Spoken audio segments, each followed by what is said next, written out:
Bonjour Valérie. Bonjour Jean-Louis. Eh ben, Voilà. écoute, merci de nous faire visiter cette exposition. Eh ben, écoute, oui, c'est une exposition. C'est une expo. En fait, c'est une exposition qui a été organisée par le département de l'Orne, qui se fait en deux temps, enfin en deux temps, pas en deux temps, qui se fait en même temps, mais sur deux lieux différents. La partie qui est à Alençon, c'est plutôt une partie où il y a, il y a aussi une suite d'œuvres à thème, mais qui sont plus anciennes. Ici, j'ai voulu regrouper des choses plus récentes. J'avais ce puits de lumière extraordinaire qui m'a permis de pouvoir mettre ce grand dessin que j'avais fait pour le château de Lunéville, où il y avait dans le parcours une chapelle.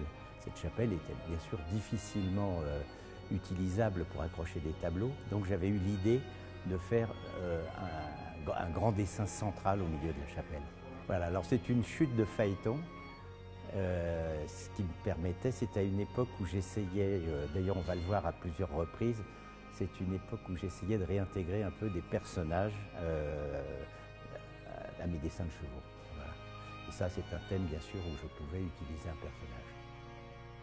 Cette sculpture-là, c'est une sculpture que j'avais vraiment l'intention de mettre parce que c'est une sculpture à laquelle je tiens et qui rassemble un petit peu les idées que j'ai dans la progression que j'ai pu avoir dans le volume. C'est-à-dire, quand j'ai commencé à travailler la sculpture, je l'ai fait d'une façon très classique, mais très rapidement, je suis passé à des négatifs positifs, à assembler des choses, des pièces d'une façon un peu anachronique comme ça, mais puis les réassembler, les assemblages, voilà.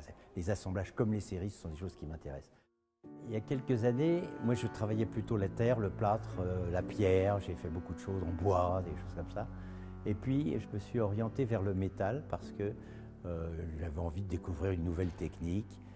En fait, c'est quelque chose qui m'est venu d'assemblage en carton que j'avais fait. Ces découpages et ces articulations, ces dessins m'ont amené au métal. Et ça, ce sont des pièces que j'ai commencé à faire. Ici, on en a 3. C'est-à-dire que c'était des morceaux de métal que j'assemblais, que je soudais les uns entre les autres. Bon.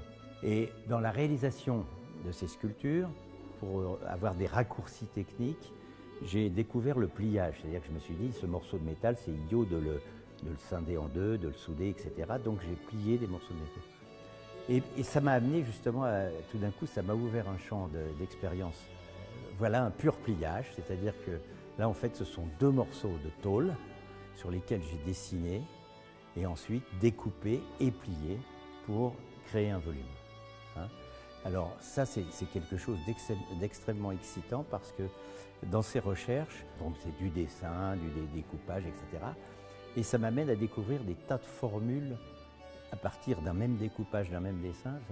Je peux après aller à l'infini au niveau de la composition et des formes. Et ça, c'est une technique qui m'amuse beaucoup, avec laquelle je travaille beaucoup actuellement.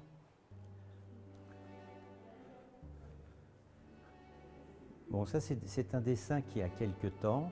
J'ai fait une série de dessins comme ça sur le cirque, sur le thème du cirque, du cercle, à une époque où j'ai travaillé avec Bartabas. J'ai fait des séries de dessins sur ces thèmes-là, sur les chevaux qui attendaient d'entrer en piste, etc., sur la piste elle-même, sur les éclairages. Et ça, c'est un dessin justement qui a été inspiré de ces instants-là. L'idée, justement, c'était d'en faire des dessins qui soient à la fois individuels et qui puissent se regrouper entre eux. Et c'est pour ça que volontairement, les choses ne se raccordent pas tout à fait. J'en ai d'autres qui sont encore plus prononcées que ça. Mais je voulais justement qu'il y ait juste l'évocation de la piste au milieu, pas forcément le cercle complet.